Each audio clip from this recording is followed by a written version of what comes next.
देखिए, हमारी मुख्य समस्या थी जो एचआरपीजी कॉलेज में छात्र राजनीति होता था, छात्र संघ चुनाव होता था, उसको लेकर हम लोग डीएम साहब से मिले हैं और हमने अपनी बात को रखा है। हमारे साथ छात्र संघ अध्यक्ष आदरणीय शैलेंद्र यादव जी, अखिलेश यादव जी, आनंद रतन जी, हम तमाम छात्र नेता इस उम्मीद से माननीय डीएम साहब के पास आए हैं कि आदरणीय डीएम साहब हम लोगों की मांगों को सुनेंगे और जिस प्रकार से एचआरपीजी कॉलेज में फीस वृद्धि को लेकर, टीचरों की मनमानी से लेकर तमाम प्रकार से जो पीडीए वर्ग के जो छात्र हैं, जो प्रताड़ित रहते हैं, उनकी जो सुनवाई नहीं होती है, उन सभी मांगों को लेकर हम लोग डीएम साहब से मिले हैं और उनसे यह मांग किए हैं कि आदरणीय डीएम साहब, हम लोगों की मांग को आप स्वीकार करिए और एचआरपीजी कॉलेज में जहां शांतिपूर्ण तरीके से हमेशा चुनाव होता था, उसको कराने का काम करिए।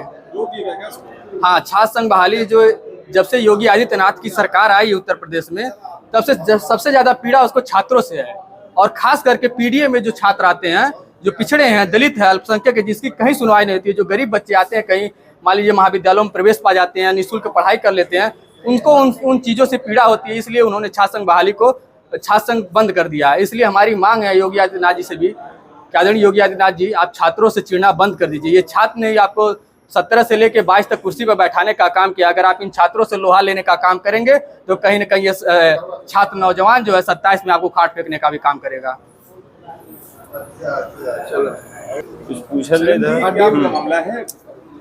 मामला ये है कि पिछले कई वर्षों से महाविद्यालय में चुनाव होता आया है और शांतिपूर्वक हर बार होता है।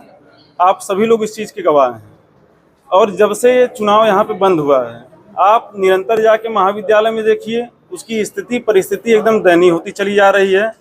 जो बच्चे पिछले वर्ष में करीबन जब चुनाव होता था, अगर 6,000 बच्चे उसमें एडमिशन लिए हैं, आज की परिस्थिति में 500 बच्चे तक एडमिशन नहीं लिए हैं। और सबसे महत्वपूर्ण कारण ये है कि चुनाव जब होता था, वहाँ पे छात्र नेता सब लोग हम ही लोग थे। जब हर चीज़ पे खड़े रहते थे, टीचर नहीं आते थे, मनमानी करते थे मास्टर लोग, प्रिंसिपल लोग, सभी लोग, तो वहाँ पे हम लोग उस चीज़ का वो किया जाता था, हमेशा विरोध किया जाता था। आज की परिस्थिति में हम एक दिन गए थे महाविद्यालय में, 11 बजे का टाइम था, करीबन 20 क्लासेज चल रही थी और 20 क्लासेज में मात्र दो टीचर पढ़ा रहे थे, बाकी सब खाली पड़ी हुई थी। उसका सीसीटीवी का फोटो है हमारे पास।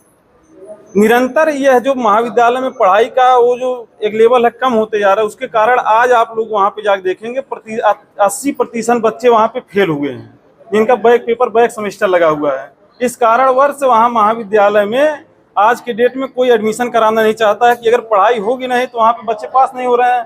दोबारा बैक पेपर लगाकर फालतू फीस लिया जा रहा है, छात्र संघ के नाम पर फालतू फीस लिया जा रहा है। जब चुनाव होता था उस समय आप लोग देखेंगे करीबन 20-25 बच्चों का फ्री में हम लोग एडमिशन कराते थे, उसका फंड आता था बकायदे। आज के डेट में एक भी बच्चे का फ्री एडमिशन नहीं हुआ है जब चुनाव नहीं हो रहा है। दीन दयाल का शुल्क आता था गरीब बच्चों को देने के लिए, मैं अपने शासनकाल में करीबन 1.5 लाख रुपए दिलवाया था बच्चों को।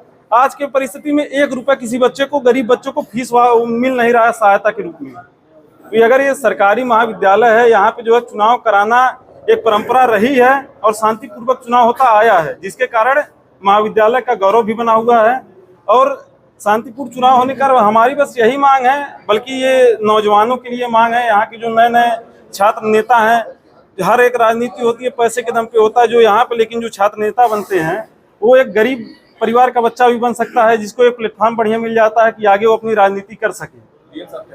डीएम साहब ने हमारा ज्ञापन लिया है, उस पर जो है सुनवाई करने का, उस पर जो है निर्णय लेने का फैसला दिया, आश्वासन दिया है। 1 हफ्ते का समय में लिए हैं, उस पर जो है बताया जाएगा कि जैसे क्या होना है। ठीक, बहुत